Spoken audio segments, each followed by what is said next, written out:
Meus queridos irmãos, eu quero cumprimentar a todos com a paz do Senhor Jesus. Eu sou o pastor Edivaldo Pereira e você está no canal Rascunho da EBD. Nós temos a incumbência de toda semana, gravar aqui dois vídeos, para cooperar com as elucidações da revista e algumas questões que possamos deixar mais claro, Diga-se de passagem, é uma revista muito interessante. Nós estamos estudando o 4º trimestre das lições bíblicas da CPAD, Casa Publicadora das Assembleias de Deus no Brasil, e nós estamos estudando um assunto sobre as promessas de Deus, As promessas. E eu falei nos vídeos passados que nós temos 8.810 promessas na Bíblia, todo o contexto de promessa, as promessas de Deus e as promessas no seu sentido geral, tá? E na lição de número 4, que estaremos estudando no próximo dia 27, inclusive em algumas cidades do nosso país, inclusive aqui na nossa cidade e também na cidade de São Paulo, teremos segundo turno, das eleições municipais, mas isso não vai impedir que possamos aprender a palavra, que poderemos ir para a escola e voltar no período da tarde, obviamente, Enfim, nesta oportunidade também, nesses dias 26 e 27 de outubro, estaremos realizando o Congresso Unificado das Assembleias de Deus no Ministério do Belém, no Jardim das Nações, aqui em Guarulhos. Guarulhos tem duas questões de nação, Jardim e Parque. Parque da Nação é em um bairro aqui próximo dos bairros de Mendes. Nós estamos, pastor, no Jardim das Nações, aqui na Papa João Paulo I, 177. Papa João Paulo I, Avenida Papa João Paulo I, 177, Jardim das Nações, Guarulhos. Fica entre Cumbica e Jardim Presidente Dutra. Você é o nosso convidado, Nesse dia, nós estaremos cultuando, bendizendo a Deus já no final da festa. Começaremos no sábado, às 19 horas, domingo às 8h30 e domingo à noite às 18 horas, tá certo? E isto posto, teremos também a escola bíblica dominical nas congregações e assim sucessivamente. Nós vamos estar estudando um tema pertinente, promessa e obediência, Como já trouxemos a questão da etimologia promessa, da palavra promessa, nós temos aí a questão da obediência, a obediência no Antigo Testamento, tópico de número 1, tópico de número 2, a obediência no Novo Testamento, tópico de número 3, as bênçãos provenientes da obediência a Cristo, e a conclusão aí da nossa lição. E nesta lição nós estaremos estudando sobre o que é conserto com Deus, conserto de Deus com Israel. O que é conserto? Conserto no Novo Testamento, obediência, todas essas questões estaremos aprendendo aqui no canal Rascunho da EBD. Se você está passando aqui pela primeira vez e ainda não é inscrito no nosso canal, se inscreva. Se você puder compartilhar, faça isto. Deixa no lado direito do seu vídeo, você tem aí aquele sininho. Você ativa o sininho, deixa o seu like para receber as notificações, tá certo? Muito bem, para a nossa lição propriamente dita, vamos lá. Como eu já falei aqui dos tópicos, nós estaremos estudando sobre as promessas e a obediência, Lição de número 4, Lição de número 4, nós estaremos aprendendo agora. O textual da nossa lição diz assim: se amardes e guardardes os meus mandamentos, João capítulo 14, verso de número 15. Verdade prática nos diz assim: a obediência a Cristo demanda bênçãos espirituais que influenciam diversas áreas da vida, da vida, A leitura bíblica em classe, vale a pena aqui dizer em classe, ela está inserida em Deuteronômio capítulo 29, no seu verso 1, verso 9, e do verso 9 até o verso 12, e Hebreus capítulo de número 8, verso de número 6 a 13. Hebreus capítulo número 8, verso de número 6 a 13. O texto diz assim: estas são as palavras do concerto que o Senhor ordenou a Moisés na terra de Moabe, que fizeste com seus filhos Israel. além do concerto que fizera com eles em Horebe. Guardai, pois, observe que temos dois aqui, fez um concerto em Moabe e depois outro em Horebe, havia feito primeiro em Horebe, então tem duas situações aqui, e na verdade Deus manda lembrar, não é? Fazer os concertos com os filhos, porque esse Horebe foi primeiro, não é? Aqui já era outra geração, que até porque Deuteronômio, a palavra Deuteronômio significa repetição. Então Moisés estava repetindo para aquela nova geração tudo aquilo que ele havia falado lá no Êxodo, especificamente no Êxodo capítulo 20, não é? Quando fala do Decálogo. Então é sobre isso. Não é? Primeiro Deus falou em Horebe com Moisés e aquela geração já estava ali, Moisés devia falar com aquele povo, né? Em Deuteronômio capítulo 29. Guardais, pois, as palavras do concerto, verso 9. Desse concerto, cumpri-as para que prospereis em tudo o que fizeste. Vós todos estáis hoje perante o Senhor vosso Deus, as cabeças de vossas tribos, todos vossos anciões, vossos oficiais, todo homem de Israel, e vossos meninos, e as vossas mulheres, e o estrangeiro que está no meio do teu arraial, desde o rachador da sua lenha até o tirador de sua água, para que entres no concerto do teu Deus e o seu julgamento, para que o Senhor teu Deus hoje faz contigo. Hebreus capítulo 8, está escrito verso 6, está escrito assim: mas agora alcançou o ministério tanto mais excelente quanto o mediador do seu melhor concerto. De novo a palavra concerto aparece aqui.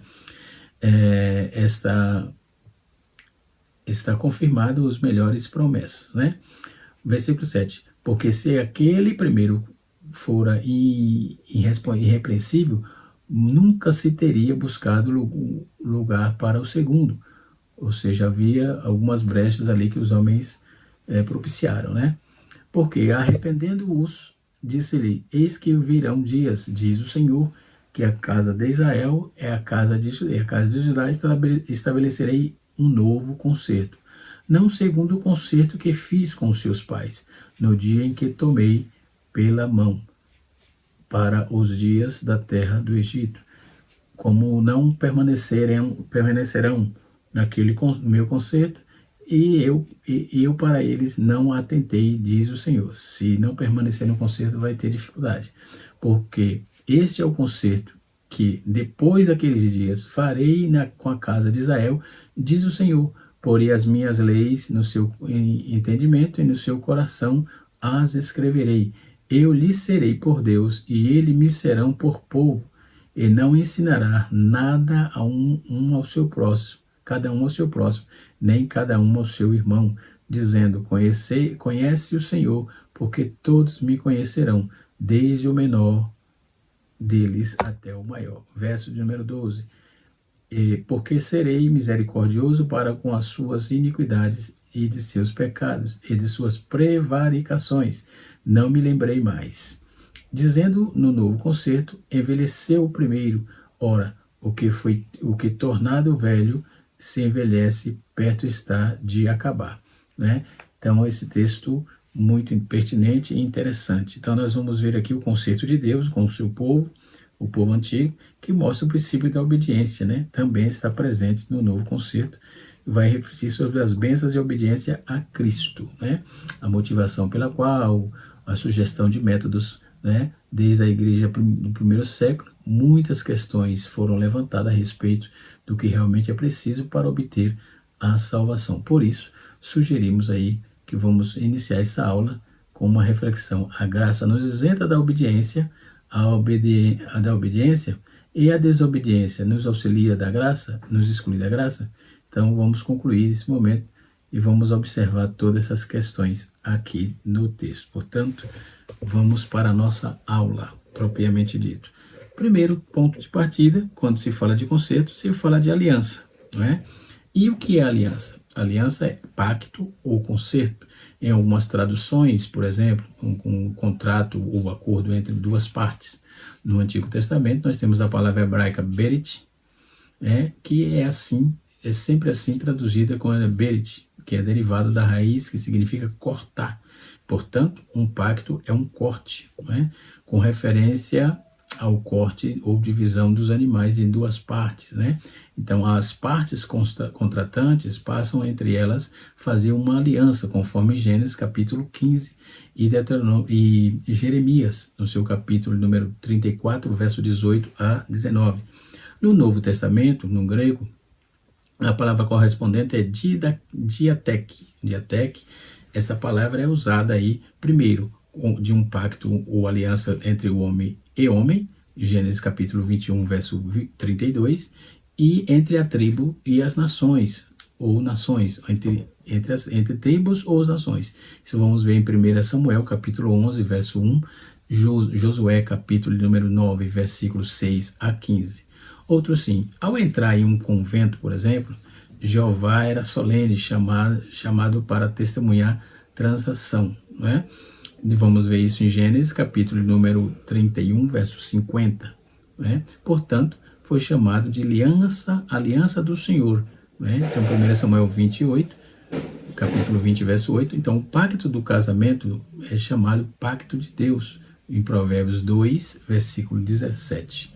Né? Porque o casamento foi feito, né, em nome de Deus. Diz assim, dizem os ímpios, agem como se tivesse feito pacto com a morte, para não destruí-los, ou com o inferno, para não devorá-los. Isaías 28, verso de número 15 a 10, capítulo 28 de Isaías, vamos repetir, 28, verso 15 e verso 18. Outro ponto de partida, a palavra que é usada, por exemplo, como referência à relevância de Deus, a revelação de Deus entre a si mesmo, entre si mesmo no caminho da promessa ao favor dos homens. Assim, a promessa de Deus a Noé, por exemplo, depois do dilúvio, é chamada de pacto, não é? Em Gênesis 9, Jeremias 33, verso 20, temos um relato aí sobre o pacto de Deus com Abraão, e nós vamos ver em Gênesis 17, que compara com Levítico capítulo número 26, nos seus versos de número 42, no seu verso 42, e do pacto do Sinai. Vamos achar isso em Deuteronômio capítulo 34. Deuteronômio não, Êxodo 34, verso 27 e 28, que coaduna com Levítico capítulo 26, verso de número 15. Então, que foi depois renovada aí de diferentes épocas na história de Israel. Deuteronômio 29, Josué capítulo 1, 2 Crônicas 15, versículo 15, versículo 29, 34, versículo 20, capítulo 39, capítulo 29, versículo, capítulo 34, e Esdras capítulo 10 e Neemias capítulo 9, não é?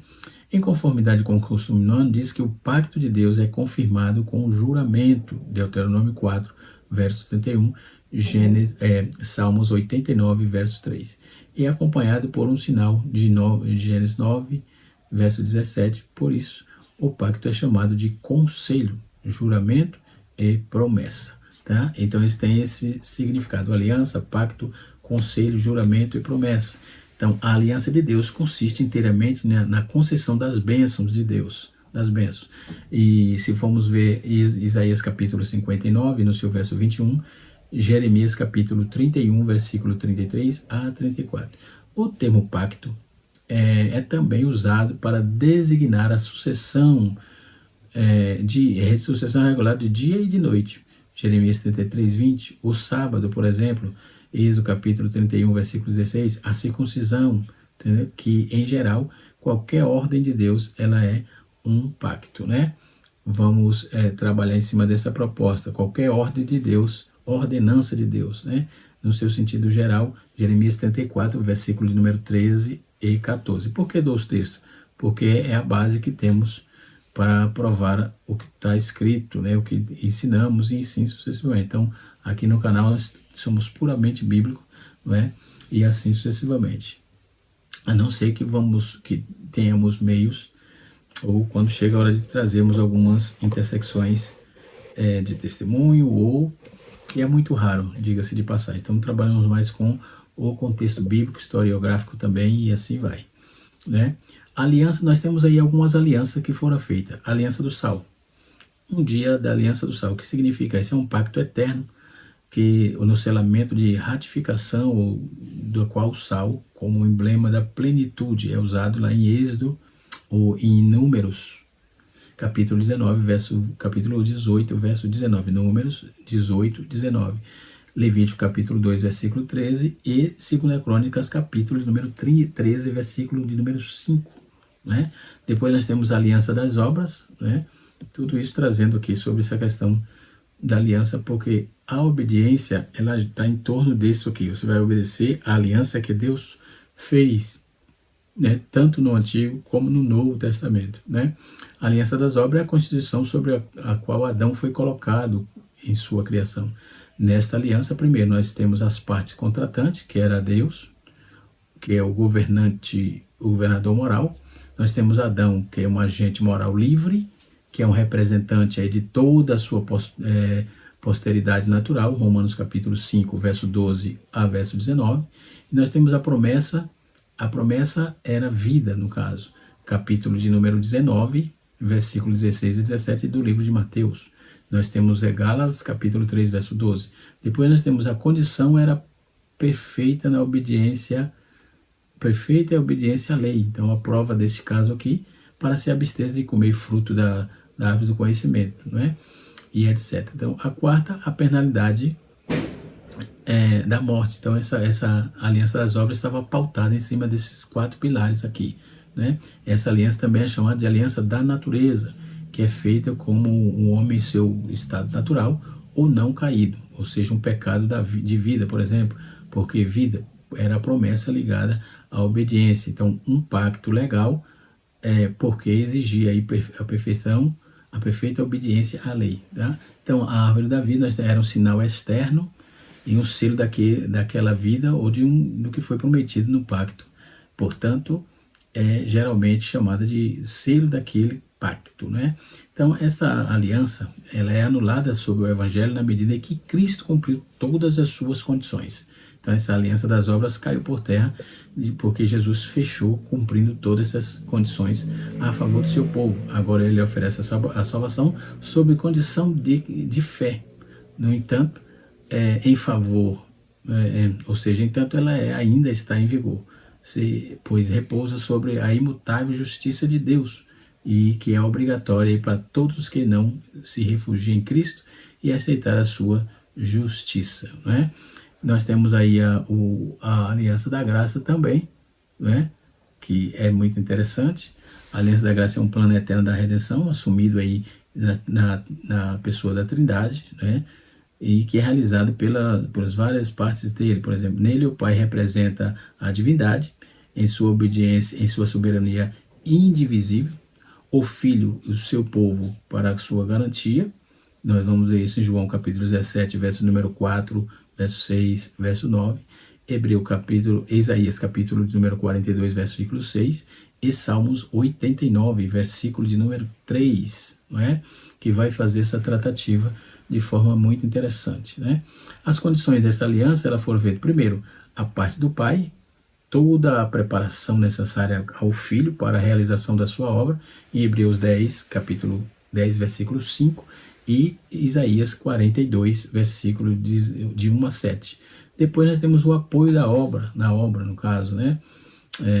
Nós temos o apoio na obra, que está em Lucas 22, versículo 43, e também uma gloriosa recompensa na exaltação de Cristo, quando a sua obra foi feita em Filipenses 2, versículo 6 a 11, na sua posse sobre o domínio universal, em João capítulo 5, verso 22, Salmos 101, 110, versículo de número 1. Então, tendo a administração da aliança entregue em suas mãos, por exemplo, né? E depois a salvação final de todo o seu povo. Depois nós temos aí a parte do Filho, que é as condições que era a sua encarnação. Depois nós temos saiu como escudo segundo Adão, que ele representa para o seu povo assumido aí o seu lugar, assumindo todas as obrigações do pacto violado das obras, né? E depois nós temos obedecer à lei, sofrer a sua pena também, tudo isso está dentro desse contexto né? Então, a aliança da graça, ela trouxe um resgate de tudo e que não servia, né, na vida do homem. Então, o resgate está dentro desse contexto, tá certo? E Cristo, ou mediador, cumpre todas as suas condições a favor do seu povo, né, quando está escrito em Hebreus capítulo 8, versículo número 6, capítulo 9, versículo 15 e capítulo 12, versículo 24, né, e assim sucessivamente. Aí nós temos aí os dois concertos, que é sobre isso que nossa lição também está trabalhando, né, sobre os concertos. A importância dentro desse contexto todo, nós vamos para o primeiro tópico, diz assim: a obediência no Antigo Testamento. Obediência a importância de obedecer a Deus, a obediência é um dos assuntos mais importantes na Bíblia, né?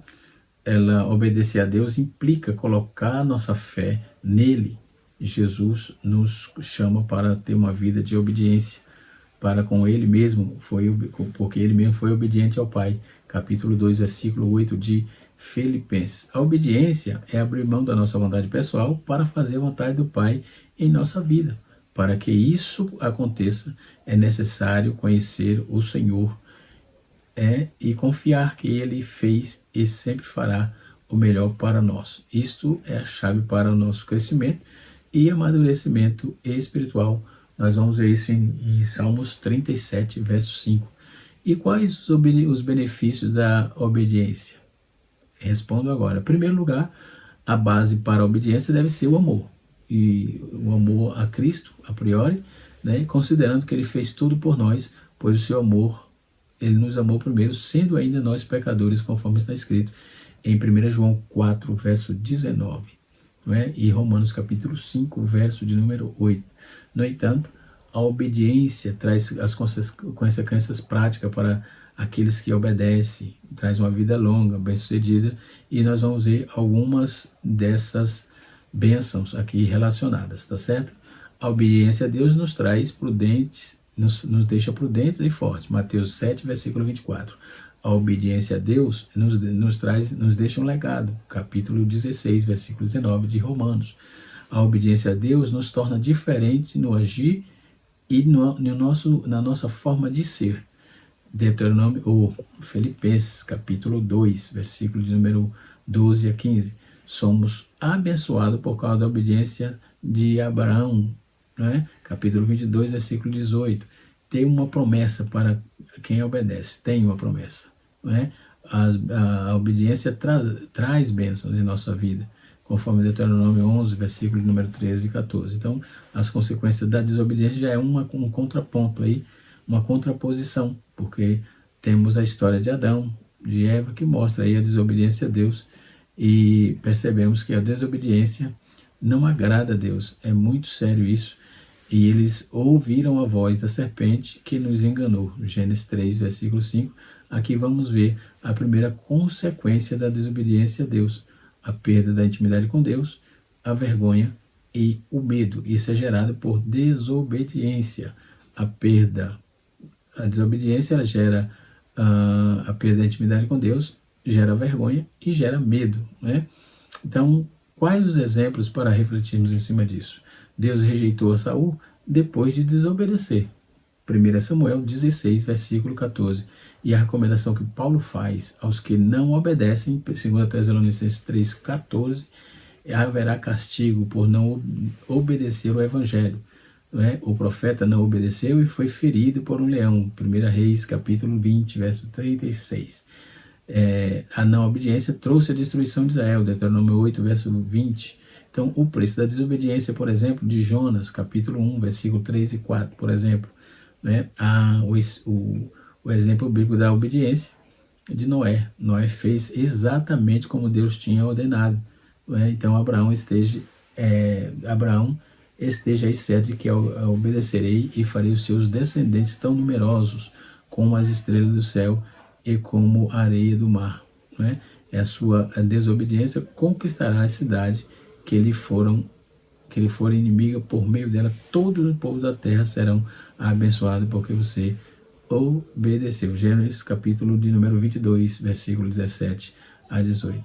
Aí nós temos Sadraque, Mesaque e Abednego, que responderam ao rei: não precisamos defender diante de ti, foi isso que eles disseram, se formos atirados na fornalha em chamas, o Deus que prestamos culto pode nos livrar, e ele nos livrará das suas mãos. Daniel capítulo 3, versículos 16 e 17. Então, a obediência é uma bênção para a vida de todos aqueles que obedecem. A obediência é a prova maior do amor que temos para dar ao Senhor. Quem tem os meus mandamentos, ele obedece.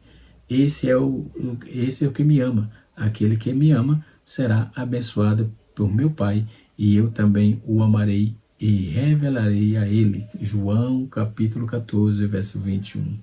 O que realmente agrada ao Senhor é a nossa obediência à sua palavra. Tá certo? Outro ponto importante, esse concerto de Horebe foi feito com Deus ao povo de Israel, lá em Deuteronômio 29, 1, que coaduna com 19, versículo de número, capítulo 19, versículo, Êxodo, capítulo 19. Era uma prefiguração, aí, uma reafirmação das promessas que havia feito a Abraão e seus descendentes, no deserto de Horebe, também denominado como Monte Sinai. Fica aí patente o concerto divino que exigia a santa obediência do povo para que fosse bem sucedido entre as nações. E se diligentemente ouvir a minha voz e guardares o meu concerto, então sereis a minha prosperidade peculiar. Está escrito no texto. Então o concerto nas Campinas de Moabe também já é uma outra situação. Muitos anos se passaram, e depois do concerto de Horebe, em Êxodo capítulo 19, a maioria dos peregrinos havia perecido no deserto. Então Moisés reúne novamente o povo, agora na Campinas de Moabe, e faz uma nova geração, pois havia uma nova geração e estava prestes a entrar na terra prometida. Então essas são as palavras do concerto que o Senhor ordenou a Moisés: na terra de Moabe, que fizeste com os filhos de Israel. Além do concerto que fizeram em Moabe, a exposição básica desse concerto pode ser vista em Deuteronômio capítulo 4, versículo 26 a 29, bem como a sua ênfase nas bênçãos e na maldição no capítulo 37 a 30. No mesmo dia, por exemplo, todo esse concerto dependeria da fidelidade do povo de Deus aos mandamentos divinos. Então, a promessa de proveniência e obediência, no concerto de Moab, por exemplo, mostra uma lista de promessas que seriam proferidas no Monte Gerizim: as bênçãos do campo, na cidade, na procriação, na vida doméstica, ao entrar na terra, ao sair, capítulo 28, versículo número 1 a 14 de Deuteronômio. Então, toda a área da vida dos judeus, as bênçãos divinas seriam derramadas como consequência da obediência aos mandamentos divinos estabelecidos nos concertos proferidos por Moisés. Também é verdade que as maldições seriam proferidas no Monte Ebal, como consequência da desobediência aos mandamentos de Cristo, aos mandamentos do Senhor nosso Deus, aliás. Portanto, no Novo Testamento, no Antigo Testamento, vamos ver, a obediência tinha aí uma relação direta no cumprimento das promessas, tá? No Novo Testamento não mudou. Aqui, como eu disse, falando sobre no Novo Testamento, que é a obediência no Novo Testamento, nós temos o tópico número 2, aqui a obediência no Novo Testamento, que é um concerto, um novo concerto. Em Hebreus capítulo 8, que nós fizemos a leitura na leitura bíblica em classe, nós vamos encontrar toda essa demanda aqui, tá certo?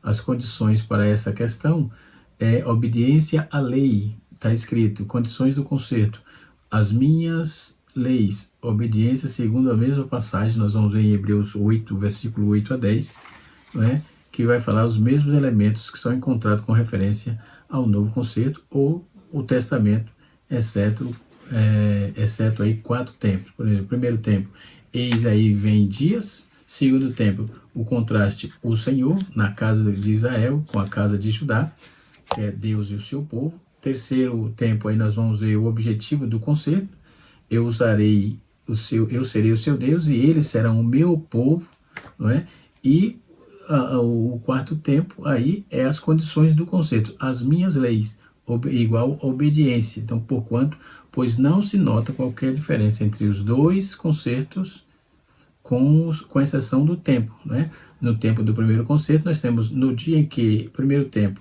do primeiro concerto, nós temos 4 concertos também, que no Antigo Testamento, que é no dia que vos tomei pela mão para tirar da terra do Egito, igual ao Sinai.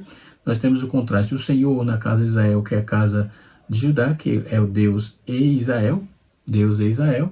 E nós temos o templo número 3, no primeiro concerto, que é o Antigo Testamento.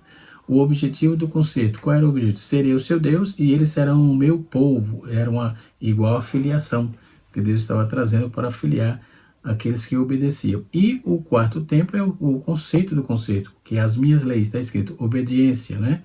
Usando as mesmas passagens que é retida lá no capítulo 8, versículo 8 a 10 de Hebreus. Os mesmos elementos são encontrados com referência ao novo concerto e o seu testamento quanto a esse tempo, né? Então, podemos observar toda a demanda de Deus com respeito à obediência. Então, a promessa de Deus, ela é acompanhada, só é alcançada por meio da obediência. O tópico número 3 fala as bênçãos provenientes da obediência a Cristo.